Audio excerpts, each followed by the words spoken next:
testing 聽唔聽到啊？聽到。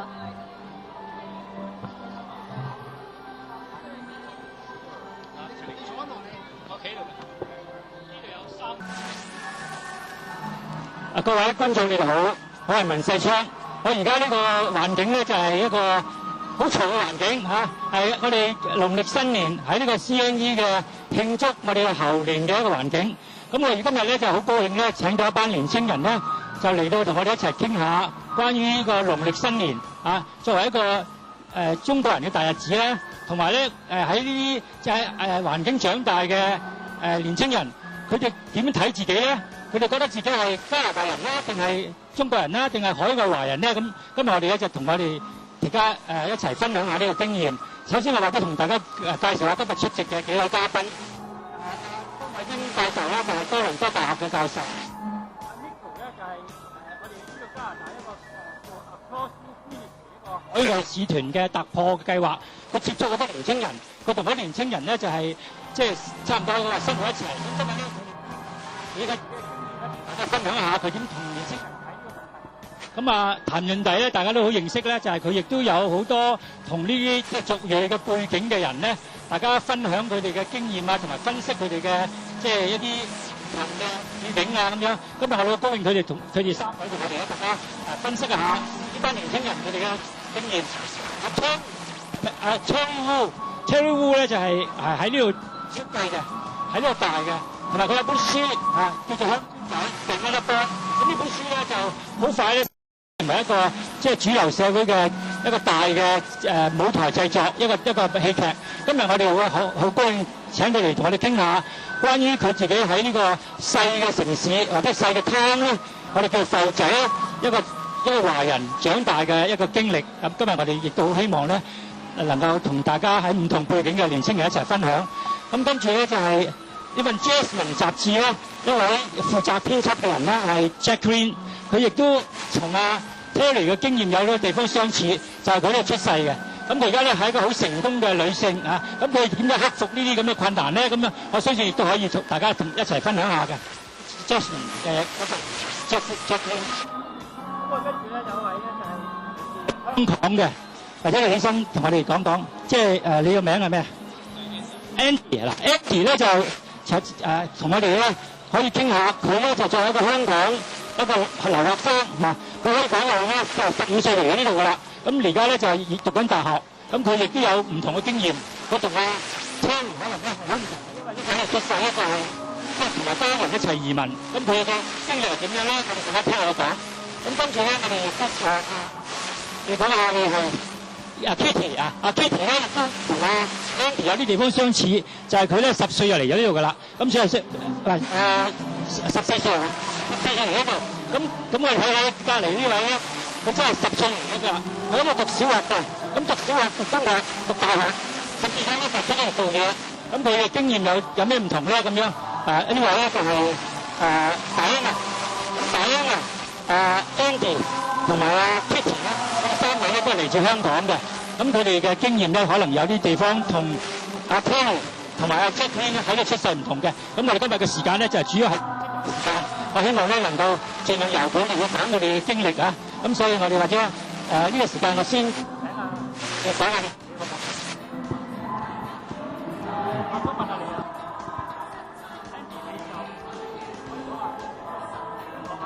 係冇錯。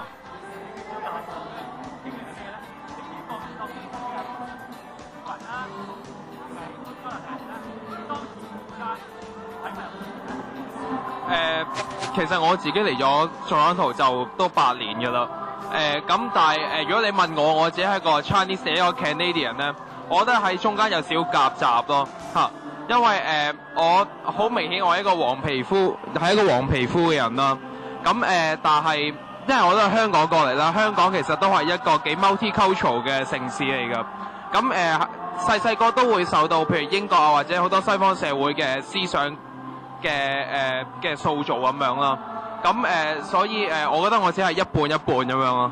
咁你覺得自己係咪完全接受自己係一個加拿大人？我覺得我係都係一半一半，我覺得我都係偏向比較 Chinese 多啲嘅，係。咁嘅日子，你自己覺得你同埋你家人裏邊咧，係咪覺得同其他嘅即係嚟到呢度同你有啲唔同？我比較 Chinese， 因為我屋企都有擺全盒啊，年揮春咁樣咯嚇。我都有㗎。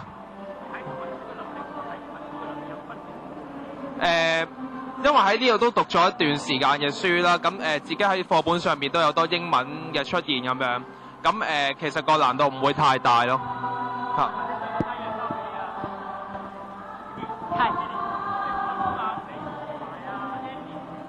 係差唔多時間嚟啊嘛。係啊，14歲。一半一半嘅，嗰陣時嘅學校嘅population 咧就係一半咧就係中國人多，少部分先至係本土嘅好似係本土嘅白人，然之後有絕大部分咧都係喺巴基斯坦嚟嘅移民嚟嘅。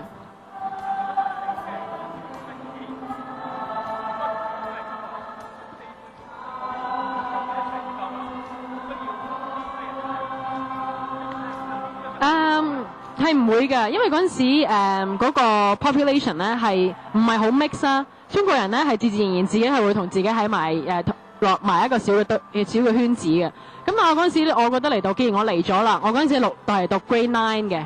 咁我覺得我應該咧係要喺呢度係學多啲英文。咁但係自己中國人同中國人講英文咧，人哋會覺得你扮嘢嘅係咪？所以我嗰陣時係喺 ESL 班嗰陣時咧，就係專登係同啲巴基斯坦嘅朋友啊一齊溝通啊，咁可以交流下，同埋唯一一樣可以係 exchange 好嘅 language 嗰個言語咧就係英文，都逼到自己講英文咯。加拿大嘅人有咩唔同咧？有冇覺得你自己即係除咗英文同佢哋即係唔能夠話讀已經開始嘅時候你會咁好，即係講得咁好之外咧，你覺得自己有冇一個即係身份上嘅問題？即係話你到而家今日為止，你自己當你係人多啲，定當你係香港人多啲？到而家我嚟咗10年啦，我覺得係我仍然係中國人嚟嘅。我亦都好 open 咁樣去融入呢個加拿大嘅社會。但係有啲生活習慣，譬如我自己嘅即係喺屋企嘅傳統啊，食嘅嘢啊，出去嘅 entertainment 啊，完全咧都係同有好多即係加拿大本土嘅後生仔咧係有啲唔同咯。你用嚟咗嘅時間就仲耐啲係嘛？係啊。即係你係好細個嚟嘅。10歲到咯。10歲到，咁你有冇即係要讀啲即係話？英文嘅特別嘅班啊，嗰陣時都要讀 ESL， 係啊。咁你讀 ESL 嘅時候，你覺得先生對你哋同埋其他啲唔係 ESL 嘅學生有冇分別㗎？如果係淨係讀 ESL 嗰個班嚟講咧，咁其實啲先生都好關懷我哋嘅，因為我哋全部人都係中國人啊，或者係啲英文係第二語言嘅學生，咁佢都會即係好適應我哋啊，或者好關懷我哋咯。咁但係你話譬如去到一個普通嘅，譬如上唔係英文嘅堂嘅時候，話數學堂啊，或者係法語堂嘅時候，因為佢都要顧到同其他嘅族裔或者係即係主流社會嘅人士都要一齊咁成長噶嘛，咁所以佢可以俾到我哋嘅幫助就會少啲咯，即係佢對比之下會係。即係一路讀上去，讀中學讀大學，咁個語言對你嚟講已經冇困難㗎啦。你同嗰啲加拿大嘅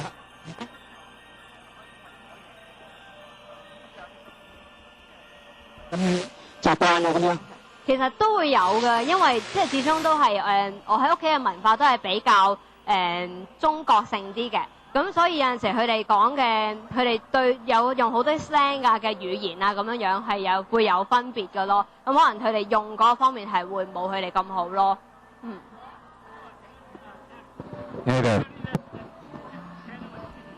Okay. Can you introduce yourself as a banana boy? You have written a book called Banana Boy. Sure. What do you mean by banana boy? All right. Well, Chinese outside and Canadian inside, something like yellow inside and. Well, the term banana is slang. It's almost a derogatory slang for someone who's yellow on the outside, white on the inside. So someone who's born in Canada, but you're Asian on the outside, you're Chinese, right?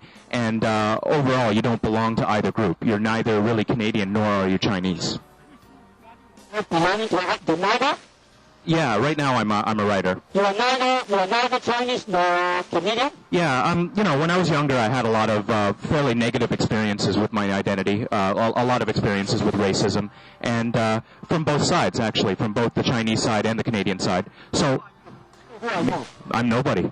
I'm just, I think that's the main thing, right? You can't really identify yourself as Chinese or as Canadian or even Chinese Canadian. You're just yourself, you're who you are, you do what you do, and you like what you like.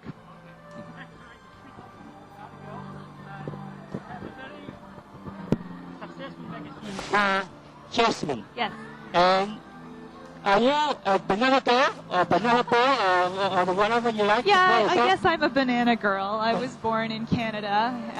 I barely speak Chinese, although I understand most of it. My parents speak Chinese at home, but I answer in English.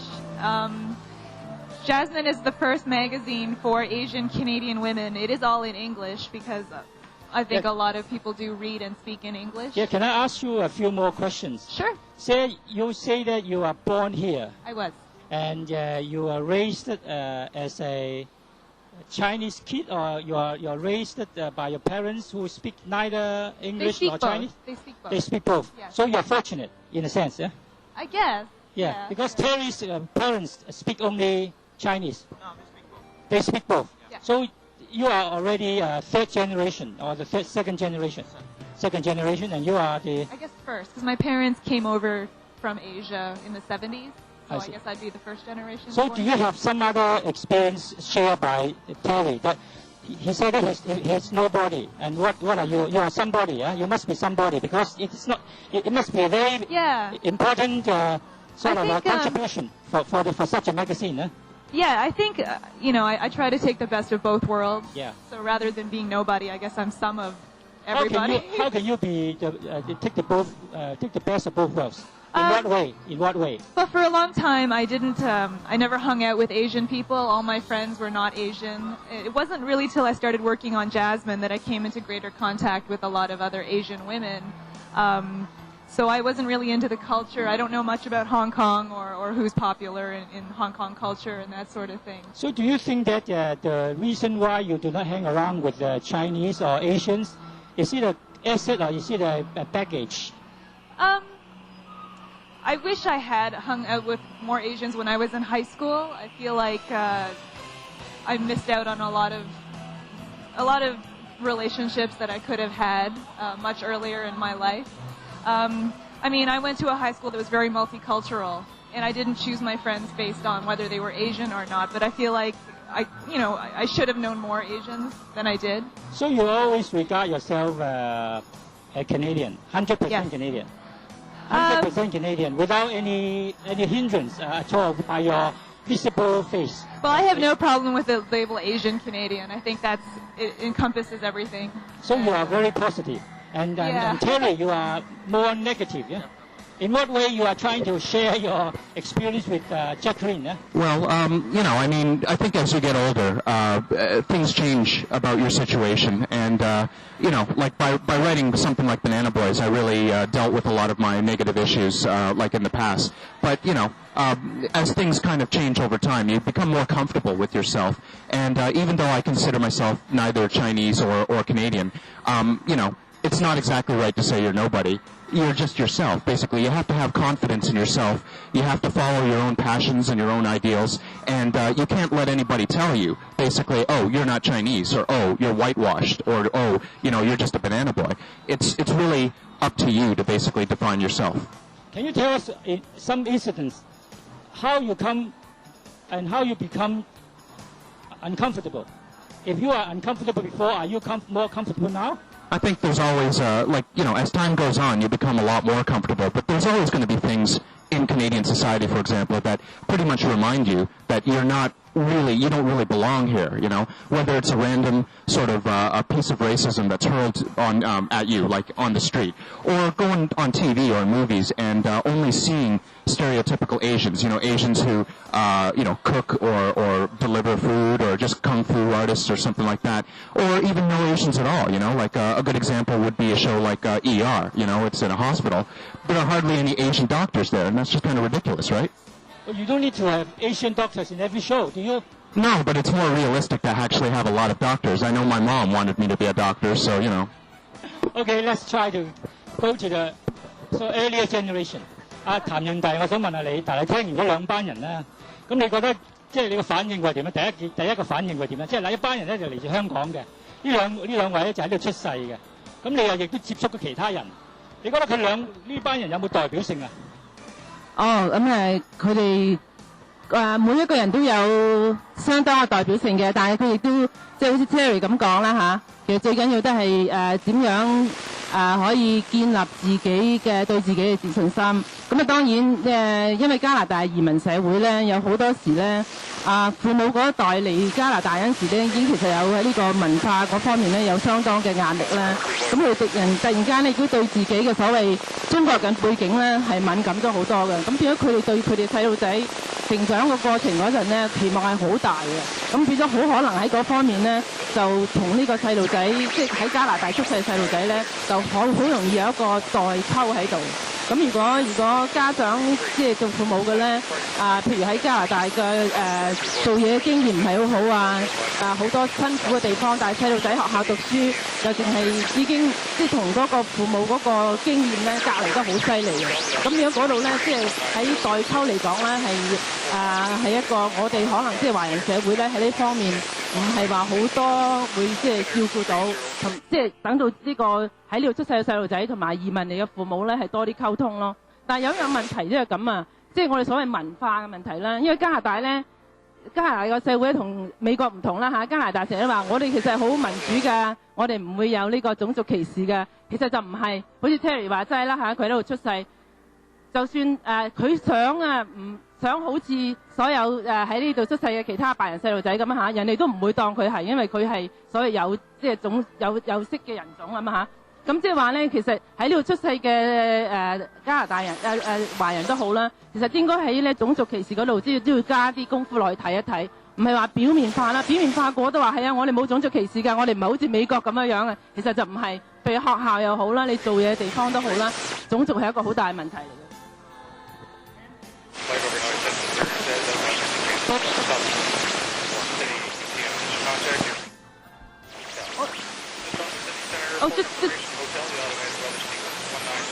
Okay. So I was just saying very briefly that there is this generation gap that's easily developed in terms of the parents' generation because they came from, say, China or Hong Kong, and once they get here, culturally, actually, there's a long process for them to get acculturated. So they get very sensitized as to how much of Chinese culture they have to hold on to maintain their own identity as Chinese, right? So they also, in that sense, develop a really unrealistic expectation on the younger generation, and that just exacerbates the problem of the general, generational conflict. The other thing is, Canada always prides itself as a democracy, that we don't have any racism issues here, unlike the Americans, which is not true, right? So it's important for us to recognize that even though on the surface things look okay, but in fact, in schools, in workplaces, in the court system, in the policing system, there are a lot of issues of racism, so we shouldn't ignore it. Can you respond? Can you respond to Tam? I agree. I mean, do you agree what she said? We pride ourselves as Canadians on being fairly racism-free, but I encounter racism at least once a week downtown Toronto. It's not surprising at all. Do you agree that this kind of thing can change with time? I hope so. I hope with more magazines like this and more books like Terry's that people will see more views and there'll be more voices, and that sort of racist incident will become less and less acceptable. Terry, do you agree that one day this kind of sort of a harmonious assimilation can take place? And is it a good thing or bad thing? Well, I don't think anything will ever be perfect. You always watch TV shows like Star Trek on TV where everybody's all happy and everybody cooperates and stuff. Yeah, that's just fiction, right? That's science fiction. I think as society goes on, there will be newer and different things that basically develop for better or for worse. So we will solve like a lot of our problems, but maybe newer ones will come up and we're just going to have to tackle them all together. We're not alone. It's important to champion Asian and Asian Canadian causes, but the important thing is to understand that we're all in it together. Respond to what? Oh, I see. I guess what they are saying and also what the other three youths are saying, I think have addressed a quite interesting issue, because I guess the 1.5 generation, we usually call those who came here in their early life, and or the immigrants, of course, they don't have much the identity issues, and in the literature always suggested that how they can use the community resources to help them to achieve socioeconomically. So that is, I guess, is kind of reflect from what they said, how they use the community resources to help them to integrate and to achieve. As for those who born here, I guess in the past, the literature has suggested that Asian or visible minority, they don't have much choice to choose their identity because of the skin color. But in recent years, research suggested that not necessarily the case, because even among the Asians, they can have a choice to choose how much they want to affiliate to their own community. Some of them, they don't want to affiliate at all. Some of them, they find quite all right to affiliate with their own community. So in terms of their ethnic identity, we also see that they have a choice of how much they want to integrate with the community. So I guess it's also reflect from Jacqueline and what Terry said. 我哋咧就聽過其他人講過佢哋嘅經驗，亦都聽過兩位嘉賓啦。我係想聽下 Nico， 如果俾你作為一個即係分析咗我哋咁多人講過嘅嘢，俾你講最後嘅2分鐘，你會點樣講咧？我自己就會覺得而家係一個機會啊，因為咧就當我睇見咁多唔同嘅華裔年輕人喺度，而且喺呢個城市，其實頭先阿 Tam 講，即係點樣我哋可以 work out 嗰個大家嗰個唔同嘅種族，我覺得 Chinese 咧係一個好好嘅機會去 work out 呢樣嘢。個 keywords 咧就係個 respect 嘅，即係如果我哋去 respect 我哋，如果我哋成日將我哋嗰啲唔同嘅地方咧一直提升話我哋好唔同好唔同，咁其實係做唔到一啲乜嘢嘢。如果你有一個和諧咧，係應該係將我哋同嘅地方咧係更加提升佢，咁讓到其他嘅族裔咧都睇到啊，原來我哋咧係可以 level 一個 multicultures。Even though within Chinese, we are in multicultures, and there is a beauty in multicultures. I know it is costly, but still it's worth and it is valuable for us to live together.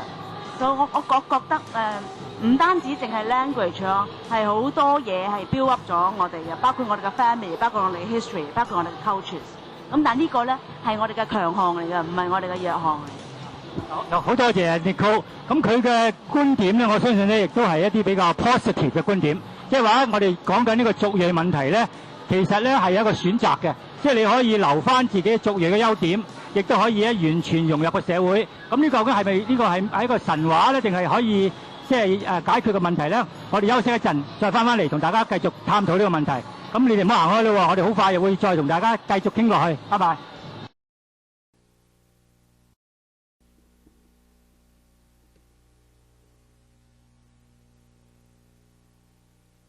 我哋喺呢個休息之前呢，就同大家一齊傾緊一個中國人好關心嘅問題，就係啲海外嘅華人，尤其是佢哋年輕嘅一代喺呢度成長嗰代咧，佢哋嗰個身份問題，究竟佢哋係當自己係中國人啦，係海外華人啦，定係加拿大人咧？佢哋有冇一個即係呢個兩種唔同文化喺中間做夾心人呢種咁嘅困難咧？咁我哋或者可以繼續同大家探討。It's a very interesting observation since we start our conversation. I think every one of us are bilingual and bicultural in a way. Maybe Terry does not agree. We are not bicultural, but we are bilingual at least. So we can, if you feel comfortable, we can continue our discussion in English or Chinese if you like. So we can start English, talking about our experiences. Whether you start as a Chinese born here, or you start as an immigrant from Hong Kong or elsewhere.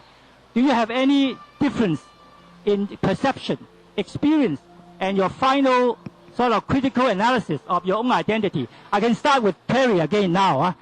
You told me that you grew up as a banana boy. That's right. In a small town where you don't have too many Chinese. Not at all. Yeah.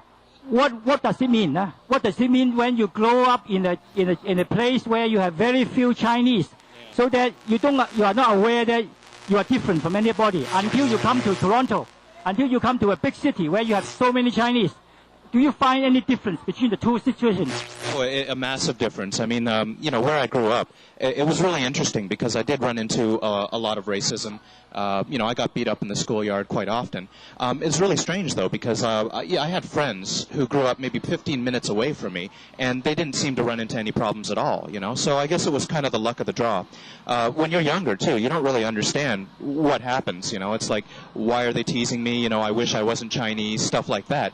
And then you get a lot older because you're influenced ultimately by your experiences when you're younger, and that shapes your view in life and your politics and stuff like that.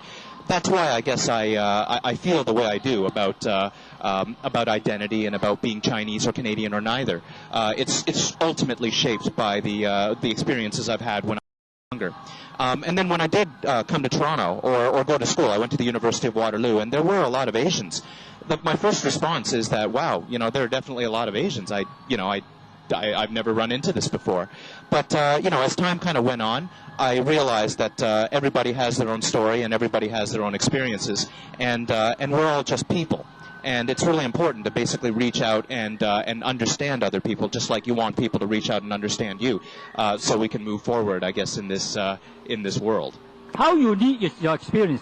How unique is your own experience? Are they universal among you Banana Boys? I think on one level, everybody's experience is unique. No, everybody is unique, right? Everybody has their own set of experiences and contexts from which they basically navigate through life. On the other hand, there are a lot of people who share very common sort of type experiences. I guess that's one of the reasons why I wrote Banana Boys. I wanted to put something out there to tell other bananas, other people in my situation, look, you're not alone, like there are people like you. You may think that you're alone. You may think that you're the only Chinese person out there in a sea of white faces, but it's not true. There are other people like you and with experiences similar to yours, and and we understand. What about those people who come from Hong Kong, for example? If they set up their families here and they have new children born, are they Banana Boys?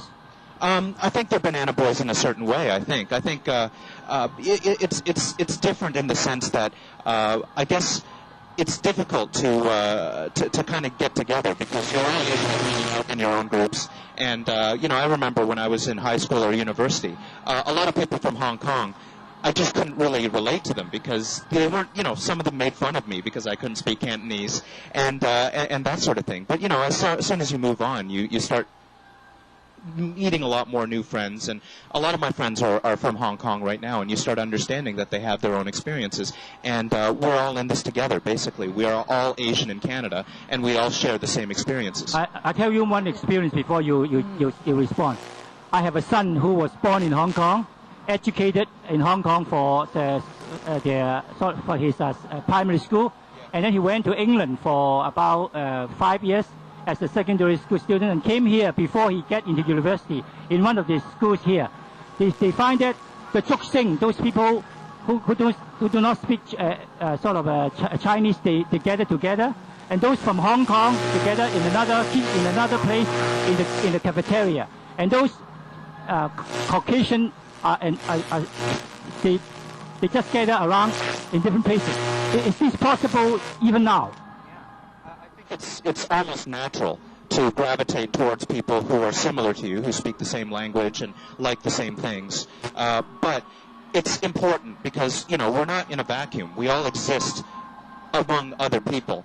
And I think it's pretty much up to us to reach out and touch other people and, find out about things and teach other people, things about yourself. I just actually want to talk about, it's not, this whole banana phenomenon is not just a Chinese Canadian phenomenon. For the black community, for instance, they also have Canadian born blacks, they call Oreo cookies. And then for the native community, it's Macintosh, right?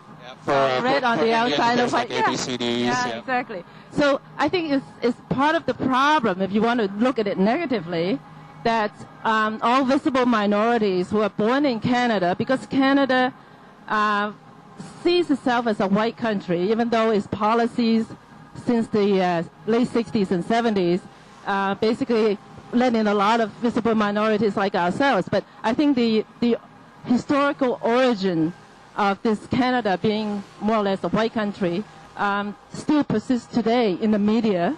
Certainly, that's one of the reasons why the media will not let visible minority faces. It's nothing that you can really escape in this country or in North America as a whole, like in the States. But one thing I am conscious about is that it's a lot better here than in other countries. I have friends who, for example, are in England or in Australia, for example, where, they're even in a lot of ways less flexible than your average Canadian. Yeah. So as much as there is a lot of things in this country that needs to be changed, we do have to be grateful that we are in one of the best countries in the world as far as people accepting other cultures. Tim, can I ask you, as a parent, you have a kid raised here? Eh? No, I have two daughters who were born here, yeah.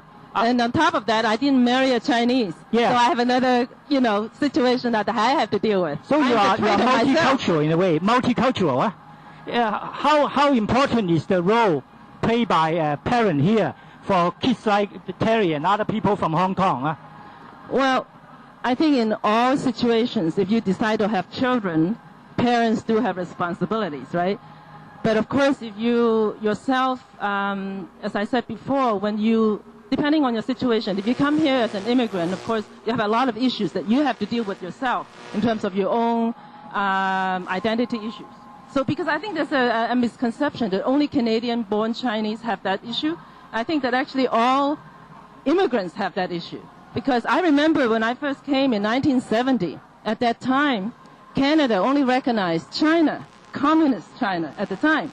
So in a party, when somebody asked me where I was from, I said from Hong Kong. I was told, no, you're not Chinese.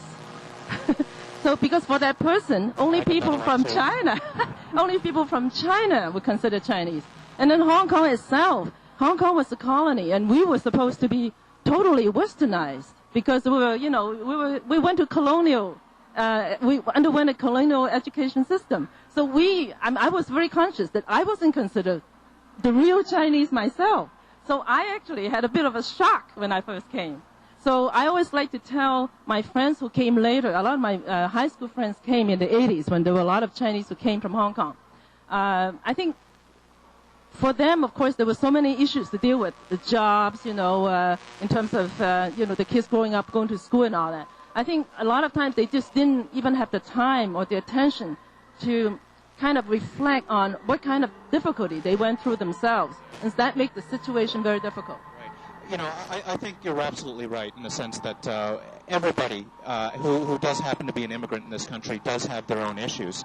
And, things do change. I mean, I've noticed that younger Asians, younger bananas who were born here, like 20-somethings, there are obviously a lot more of them, and, I see them hanging out with each other and laughing and living and loving and stuff like that, and I really envy them. I'm really quite jealous because, I wish I had my own banana group to grow up with. But, they have a lot more resources, basically, to tap on to be a lot more comfortable. And it's the same sort of thing, like I see a lot of groups of Hong Kong Chinese, for example, looking at other Chinese groups, like Taiwanese or people from Red China. And, they're feeling like a lot of the things that I felt before. There's a larger wave and a newer wave of people with a bigger voice and, that sort of thing. Like I said, everything changes. Okay. I know that Jacqueline and Terry, you are both born here. So you don't have the problem of cultural identity here. I disagree. Sorry, I disagree with that. I think I struggled also. I didn't feel like I was part of the Asian community, and yet everyone at school saw me as that Chinese girl. So I look Asian, but I don't really know much about Asian culture, and I felt like I didn't really belong in other places. I think that the main difference between you and the other teenagers or young men, the only big difference is you think in English. You use English in your medium, and you talk in English without any sort of any hindrance at all. Right. But they may have them. So that's the main difference. Do you think so? Or you are just 100% English, and at the same time you are assimilated together with the core values of the society. So when you go out to work, you work with different people. Yes. And you don't have any problem at all with a visible yellow face. No, I've spoken and written and listened in English my whole life. I did go to Chinese school for 8 years, but none of it stuck. So do you have an urge to learn some Chinese now?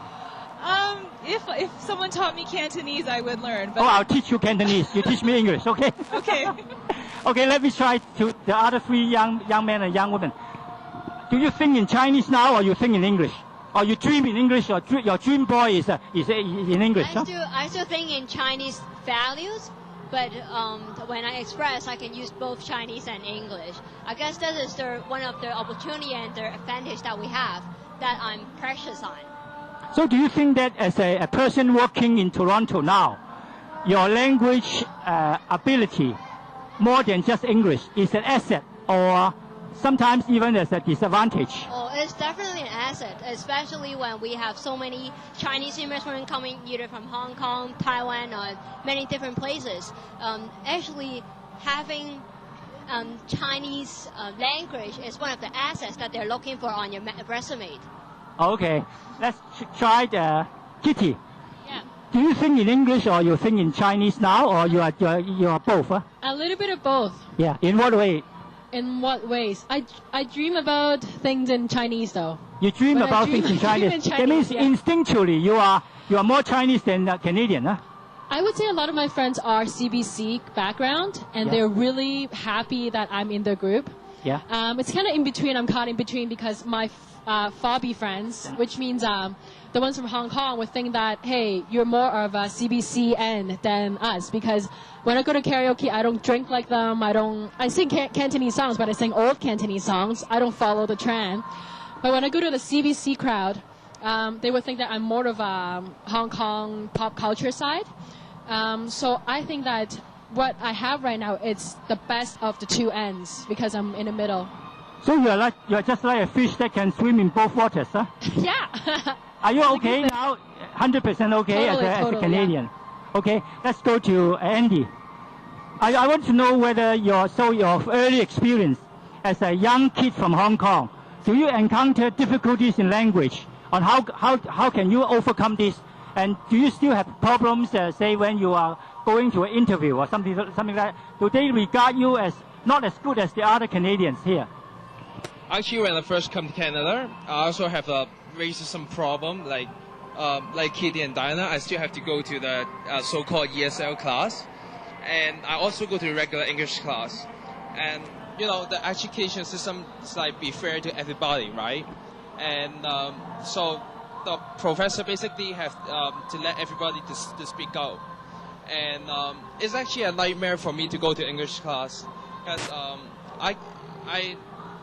when I study, when I try to read the paragraph, that's obviously I got a Chinese accent and just a lot of breaks in between, right? And the other kids just laugh at me, like insult, like what are you doing? You don't understand English. You're not, get out of here, like something like that. It makes me it gives me a big pressure, like. And since my school is actually got 60% of the Chinese Asia in school, and that's the reason why in my high school stage, I just stay in my comfort zone, like stick with the peers, and I get along well. And then I'll start think, why I have to cross if I can still survive in the high school. Then I actually go to the other stage in university, and I start thinking it's not going to work. After I got a message from my family, we're not going back to Hong Kong. We have to, for my future career, I have to stay in Canada. So I guess I can only stick in the Asia areas, like only get along with the Hong Kong people, only Chinese people. I have to cross. I have to get along with the Western. Then I have to. That's the turning point why I have to. Why I start contact with the other ethnic groups. And I try to speak more English, and I guess a sense of urgency. Like, if I have to survive, I have to cross. Do you agree with this kind of perception that most Canadian parents here and the Canadian sort of Chinese Canadian parents, they have different attitudes to the younger generation? when they want to say to ask advice from their parents, they like them to get into professions, lawyers, computers men, or engineers, and not like people, Terry or Jasmine. They move on something more creative, more different from their stereotyping. Is that a true observation? So many Chinese parents want their say they don't even encourage intermix with other girls or boys from the other races. They want, for example, can you tell me whether your parents want you to marry a Chinese girl or a? Actually, not in my situation, because my parents give me a wide range of freedom. Like I can choose whatever I like. So I'm not actually on the art and graphic design field. But for my friends, I got so much ideas generated, and their families, they still prefer their being a doctor, an engineer, architecture. Like that's I think the parents, they believe that's a guaranteed success. Guaranteed success in all countries, not only in Canada. But this is typical, even in Hong Kong. Right. So it doesn't matter whether you're in Canada or in Chinese or in America. Right. This is universal. Yeah, they think again that's a guarantee. Like they can have a better future. Like they don't have to worry about that. Okay, thank you, Nicole. You have come across many different variety of Chinese when you're in your day-to-day encounter with them. Can you summarize some of the different observations you can? I enjoy very much the discussion just right now, and I think we need to go out of certain kinds of stereotypes, especially with stereotypes. How the expectations of our parents and young people, actually they know what to do. Now they want to go out of that. And I think no matter they're born here or they're new immigrants, actually they are new generations. They have their own role. They have to walk together. So I think a community of younger generations is needed so that they can share their dreams. It is okay, no matter they speak or they think in a Chinese way or in an English way, in a Western way. No, it is okay, no matter they dream in Cantonese speaking or in English speaking. But at least they know how to communicate, and at least they want to have a better mixtures and better communications in different cultures. No, the earlier on, like in the past, because our parents, or the generations before us, were so concerned about making their way here, establishing themselves here, their priorities basically were survival and success, right? I think as Asians in general, it doesn't have to be Chinese, it could be Japanese or Korean, yes. They get more established here in Canada. We're more able to pursue our passions and what you call our dreams, right? There's just more of an infrastructure, a base that you can work on.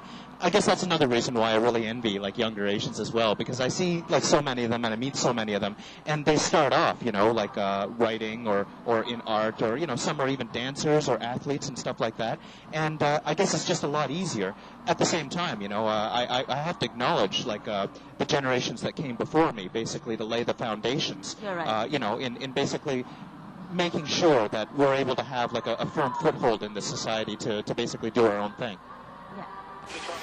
Right, and also I think that from what everyone discussed, it sounds that identity is a very complex issue. It's not something that how we define it, how we come to understand it. But I guess it's involved a lot of factors that may affect the formation of our identity, and it's also related to what we experienced in the past. And I think what they discussed definitely show that. And so I guess I think the discussion revealed how complex it is when we think about identity, especially identity related to Asian population. I think it's very interesting to assimilate our experiences like we are assimilating into the society. But I think after talking among ourselves, I think we may think about certain directions or summarize some of our views after this little break, okay? We'll come back and then we can talk about what we think should be gathered today and point to the future. 我哋到今日為止，到呢個時間為止咧，我哋休息一陣咧，我哋翻嚟咧繼續我哋嘅討論啊，唔好行開啊！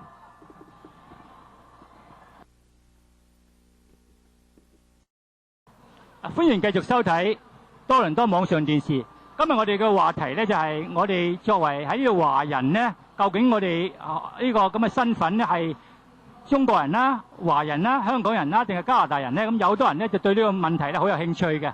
但係呢個問題究竟係咪一個問題咧？我哋聽咗大家即係分析咗兩節之後咧，我哋希望能呢個問題開始。咁we're now switching to the English channel. After 2 sessions, we want to come to certain conclusion, if that can be concluded. Am I Chinese or am I Canadian? And we can start with this and then come to a certain sort of a tentative conclusion, whether it's meaningful to continue discussion like this. Now we can start with Terry, I think. Okay? All right. Well, you know, I think ultimately it really is very meaningful, basically, to find your role in society. You know, that's what identity is all about. Trying to find your role in society and being comfortable with within your own skin. Now, you know, I mean, I really appreciate it when people think about being Chinese and Canadian in a very positive sense, like Kitty, for example, you know, or Diana, you know, who says that being able to speak Chinese and English is an advantage, and that's great. You have to be positive about this sort of thing. Well, in Canada, if you are bilingual, it's always a better chance for you to get into certain places. If you want to be a federal politician, you have to speak fluent French. That's right. So why not, if you want to be a successful person, you say in a big business, which have a lot of Chinese potential, so in terms of the marketing, that is an advantage to be bilingual and bicultural. Right. You know, I mean, there are always going to be advantages, but at the same time, you know, there are always going to be disadvantages as well. And, you know, while it's important to dwell on the positive aspects of belonging to each culture and being very comfortable within two cultures, there are always going to be disadvantages as well. You know, like Tam was saying, basically, your race really does mark you in this country. There's no way around it, you know. Yeah. And like if you're talking about being in the federal government, how many Asians are there right now in the federal government in senior cabinet positions or as MPs or as MPPs? The answer is very, very little, right? Yeah. So it goes back to the question of assimilation. So when an outsider gets into a place where you have so-called inner core group, for example, the Caucasians, the Americans and the English, they come to Toronto earlier than the other new immigrants. So it's a matter of cultural assimilation. But this is only a myth. You have to be civic assimilation. Everybody should be treated equal, mentally as well as just legally. So that there's a long process from cultural assimilation to civic assimilation. Civic means everybody treated equal, no discrimination, jobs open to everybody, and there is complete equity. Actually, I want to go back to the whole issue around bicultural and bilingualism. We have to remember, though, as far as the government policies are concerned, Canadian government only recognizes English and French as truly bilingual. They don't recognize any other languages. If you're bilingual in Chinese and English, officially, you're not bilingual. That's something I found out. I was shocked, right? So in a sense, there is a government, even though they consider themselves very, you know, liberal and democratic and all that stuff, this whole issue about multicultural and bilingual has a lot of tension between these two concepts. So you have to fight all the way. I mean, it's all very easy for us to say, yeah, we want everybody to be bilingual, keep your Chinese. But you can't do that because when you go to school, the school tells you to speak English only. You have a lot of pressure to just totally forget your Chinese. So how are you going to do that, right? How are you going to make the fact that kids who come here as immigrants, that they go into the school when they want to speak Chinese, they're not going to be told, shut up, you can only speak English. You're here in Canada, don't speak any Chinese. It used to be like that. So, and how are you going to also make the Canadian-born person like Terry to feel not ashamed of not being Hey, able no, to I'm not ashamed, okay? No, I'm I mean, not- alienated. Right. No, you turn it around. It's wonderful. There's a difference. No. But it's good that you turn it around. But there is, I guess my issue is, Canada actually has a lot of pressure on immigrant kids to speak English alone. And because of that, it has a lot of psychological pressure Are you calling on me kids. psychologically unbalanced? You know, So am I. I'm in the same boat, I'm trying to tell you. Well, I think you are quite right, both of you. We're talking about equality. It's a matter of power. You know, the power conflict is one of the sort of analysis when you talk about ethnic relationship. It's not only assimilation from one culture to another culture. It's also whether who is making the decision. If you are talking about bilingual, why French-English? Why not Chinese and English? If Chinese is getting more than if more Chinese are coming here than French, what happened to the status of Chinese? So it's a matter of still power conflict. Oh, it's a tremendous power position because the government, the Canadian Parliament decides where the money goes. If you want to speak French in the schools, there's a lot of money that goes towards French programming. But there's no money for people to want to speak Chinese or learn Chinese or other languages. That's where the power is. Where does the taxpayers' money go, right? You put money where your mouth is. So when Trudeau established the bilingual system and say that all federal employees have to speak French, that's where all the French programming money goes to. And those sort of pressures on. You're supposed to speak French, not other languages. Same thing with what's called assimilation. Assimilation is a loaded word. I think I want to ask Diana, if you have more resources to have the Chinese here to be equal with the English-speaking people, are you willing to give more resources to, say, more resources in helping the young kids getting better chance to speak English as equal as other people, or you want to get more power so that Chinese can be one day become one of the official language? I won't, because I do accept the fact that we're in Canada, where English is the primary language. So it is very critical that we learn English the best as we can to go along with our lives. But I mean, for my own experience, I will definitely encourage them to speak Cantonese as well, or speak Mandarin as well, because this is exactly where the world is leading right now. I mean, I'm more a business mind where the whole target right now is going to that way. So even though you're not learning the Chinese, but actually learning the culture itself definitely help us as well. This is what my point is. And having in Canada, having in Toronto where we are allowing multiculturalism is the best place. It's the heaven for us to actually to have this mindset, to develop our skills.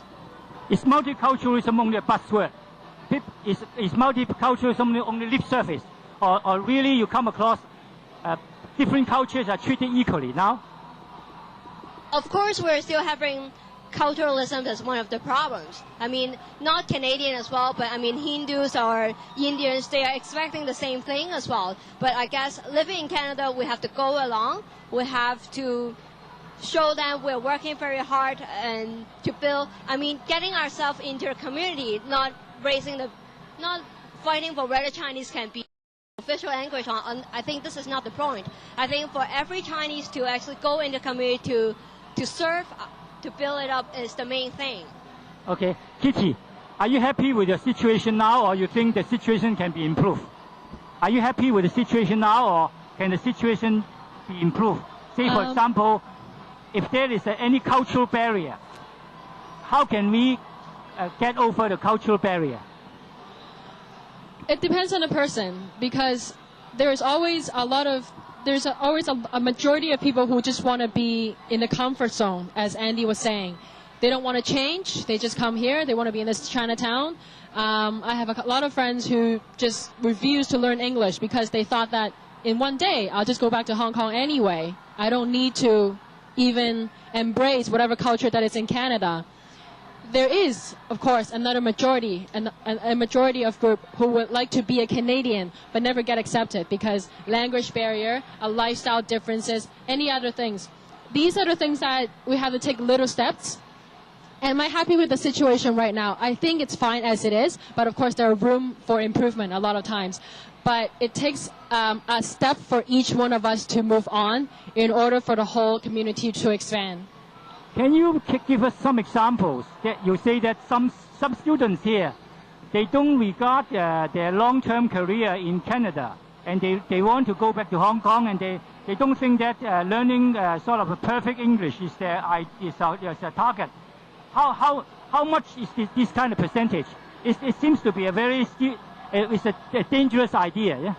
I don't think I can speak on behalf of everyone because the people that I know are half and half, like CBC and the ones that are from Hong Kong as well. I would say a small majority of people, they would try their best effort to learn in English. However, if you go to Highway 7, if you go to downtown, you don't need to speak in English to survive in Toronto. So that's not a barrier, but it's a fact that they don't need to speak English to survive. And they live just as well. What I mean is it goes both ways as well. A lot of my CBC friends are more interested in Chinese culture. I think the Dragon Boat Festival or like Canadian exhibition plays for Chinese New Year, occasions like this, it's a lot of their chances to get out and learn more about the Chinese culture, their roots. And I think these are the things that Toronto, the mainstream Toronto culture is trying to embrace Chinese as well. So it goes both ways. You think that the Canadians are embracing Chinese? In what way they are embracing Chinese? Yeah, not only Chinese. There are Japanese, Korean, a lot of them as well. They are embracing Chinese money, yeah? They're not embracing Chinese as a cultural identity. Always the political side, financial side, yeah. Yeah. Okay, let's go to Andy. Yeah, Andy, many people think that when they come to Canada, they want to settle down in Canada. And how come that, as Kitty said, some of your friends, they want to go back to Hong Kong and they don't think that Canada is the place they can put down roots? Is this a good thing or bad thing? Huh? If you come to a place, you have to assimilate, to learn their language, to have identity with the society and to have identity with the values of Canada, like freedom, like democracy. But people say they come from China. Are they going back to China one day? It really depends. Like if they're willing to cross, if they think they can survive in Canada, I think they will stay because we obviously have a better living in Canada, I guess, in terms of environmental and all the government benefits and stuff. But it really depends on the person. Like again, if they still think they cross, they just stick in their comfort zone. I guess they'll go back to China or maybe Hong Kong. And there's another factor that then maybe their family cannot get along. I mean, cannot fit, their living style cannot fit to the Canadian living style. So their whole family just go back, and if they want to stick with their family, they just go. I mean. So do you have an identity problem now? Are you 100% Canadian, or you're treating yourself as a bicultural person, or you just take it as I'm just an international person? As I said before, I think I'm half and half, and my personal opinion, not only stick with the Chinese culture or only stick with the Canadian will survive in the future. I think in our generation we are kind of searching something in between. We are merging two culture together, and I guess we are generating something new for the future. I couldn't say the term like Chinese Canadian or whatsoever, but we are Chinese Canadian. It's going to be something. We cannot deny the fact that we are Chinese Canadian. It's going to be something for the term of that culture. I mean, it's not only Chinese and Canadian. Maybe we are generating the other culture stuff. Because I think everything is going to be globalized. Like, let's say internet. We can't deny the European culture as well. We're sort of influenced by their art, by like Da Vinci and other people. So not only Chinese culture, I think it's generating everything together. So I want Jacqueline, you respond. Can we regard ourselves as a global person? Can we have multiple identities? Multiple identity in the sense that I am a Canadian Chinese or Chinese Canadian. Well, I am a Canadian. I am also a global person. I belong to the internet. I belong to the whole world. Is it possible to get across this kind of confusion? I think actually with the growth of the internet and the fact that most young people get most of their information online, and you get your information from everywhere in the world. I don't think in the future country boundaries won't matter as much. I think we're already sharing a global culture of music and entertainment and art, and I think that influence will only grow. I did want to point out that one of the reasons we started Jasmine is because it's basically the magazine I wish that had existed when I was growing up, because I read a lot of magazines, but most of them didn't apply to me because the makeup tips didn't work on Asian faces, or there were very few, if any, Asian models. And one of the reasons I believe in Jasmine is that it celebrates and represents Asians in a way that I don't think any other magazine has done in Canada before. I would have been so happy to see an Asian model in a teen magazine when I was 15, you know? And I think that it has the potential to help a lot of Canadian-born Chinese feel appreciative of their culture and their appearance, all the things that were missing when I was younger.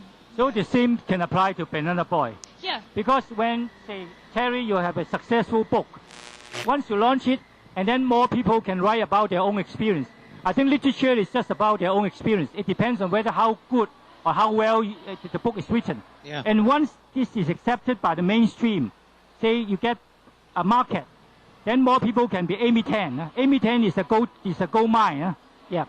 She's definitely a gold mine. Not that good, but a gold mine anyways. But, I mean, just like Jacqueline, when I was 15, I would have loved to see a book about people like me, about the experiences like me. And, I think that's a really important point. If you don't see anything out there that meets your needs or that you really like, do it.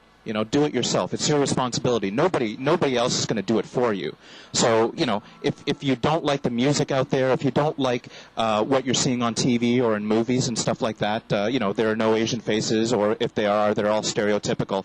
It's pretty much up to us to take it personally and to go out there and just do it for ourselves. Yeah. Nicole, you hear people mention the word boundary, and you are working to break down the barrier. Make people cross the boundary. How successful can it be done? Yes, I think we are now here, young people especially, that actually we have the access to think globally and act locally. If we work out this, many boundaries can be taken out, because we have a wider sense of looking the world now. And as Jacqueline said, the world boundary actually is breaking down, right? In terms of cultures, in terms of lifestyles, songs, everything. So if the young people here, if we come together, I think forums, literatures, things like this, if we have more space to talk, to share our ideas through writings, through a forum like this, it is helpful. And it helps a lot to break down the. What about to cross the barrier between generations? Now we regard ourselves as Lou Bang, the old pine, and these are the young people. Can we just cross the boundary between the generations? I'm sorry to say, I think parents have to change. Parents have to change in what way? Change. Because especially for the first immigrations, as first generations. And most of the parents said that one of their choice to come to this country is I do the best for our child, but from the bottom of the heart, what is the best for our next generations? Is the questions that our parents have to answer. The parents usually use their own values to impose on the young generation. Yeah. What they think may not be the same kind of thinking as the young people, but they want their mold to be stereotyped again and again. Yeah, and many parents, they said that they compare their generation to their child, and then they said that, oh, you are so lucky. When I was at your age, I'm so tough. I was so tough to earn my living, right? So you have no way to say that you are unlucky, and then you have to work out the best. But the younger generation asks, what's the best for us? You never know. If you don't answer these questions, I don't see our parents will have an answer for that. Yeah, I think one of the buzzwords today is globalization. So you can think globally, but you can act locally. What about, say, Eric, can you give us a sort of a final analysis of what you think about today's discussion? Is it meaningful to talk about, say, assimilation? Is it meaningful to talk about, say, power conflict? Or is it meaningful to just continue the conversation so that we can one day get a conclusion, which may not be final? I guess there's never been. It's almost impossible to reach a conclusion, and I think that actually today we have raised a lot of very good points. Just only 2 points I would like to make. The first one is when we always talk about assimilation, integration. In fact, in recent research has told us that immigrants not necessarily integrate, or we not necessarily experience the so-called the zero-sum relationship. That is, we further integrate and we give up our own ethnic identity. We find that there is something called a transnational relationship. That is, we can integrate into the wider society. At the same time, we maintain a close contact with our ethnic community.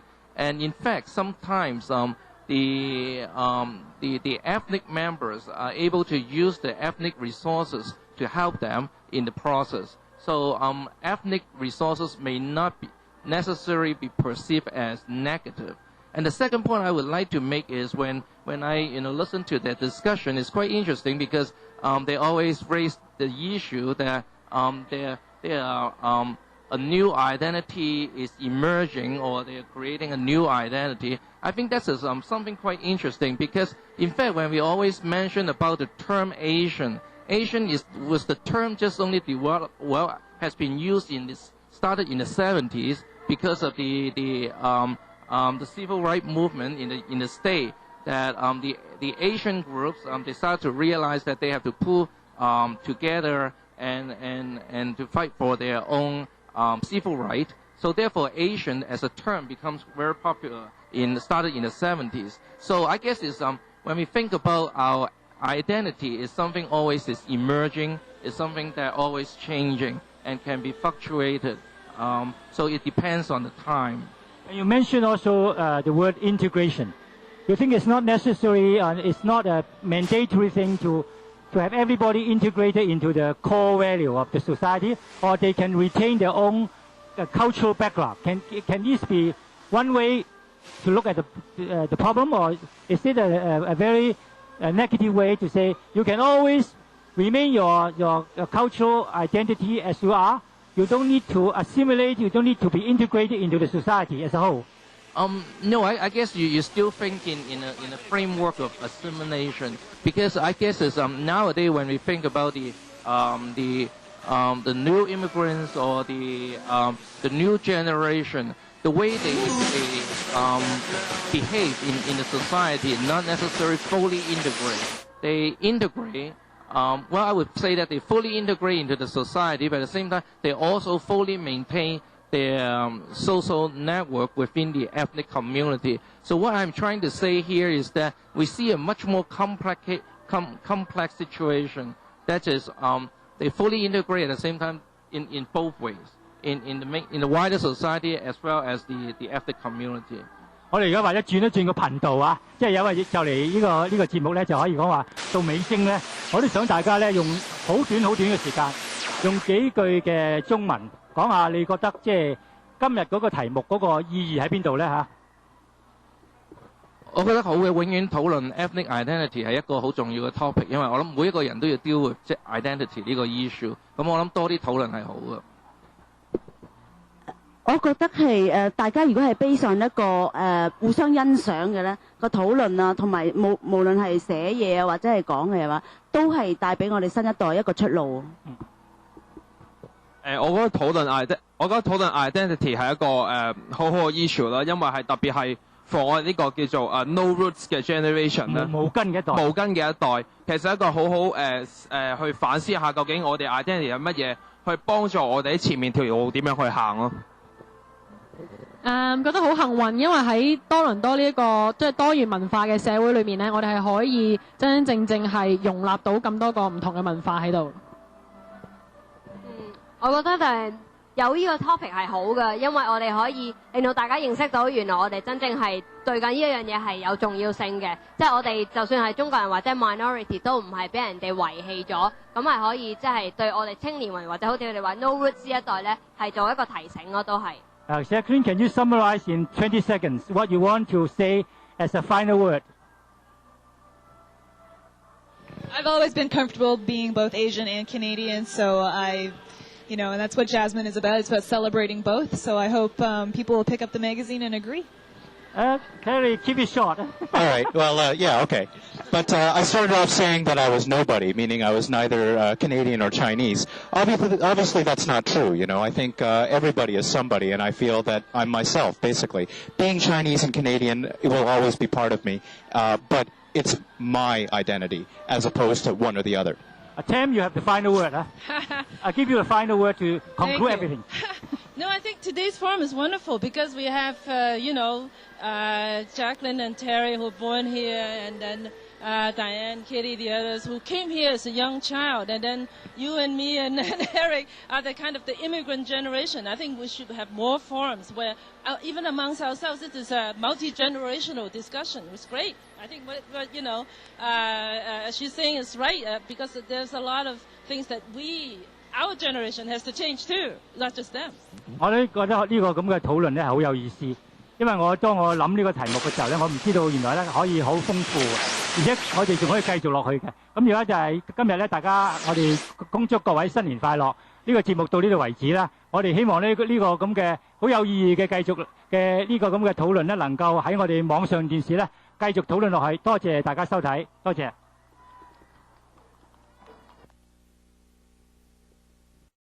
台新年進步同埋萬事如意啦！恭祝大家身體健康，後年行個好運。我祝大家後年進步，個個都生生猛猛。Happy New Year！ 恭喜發財，身體健康，事事如意。Happy New Year and don't spend all your lacy in one place。身體健康，其實真係後年快樂。萬事如意，同埋咧老一代啊壽比南山，細個咧快高長大。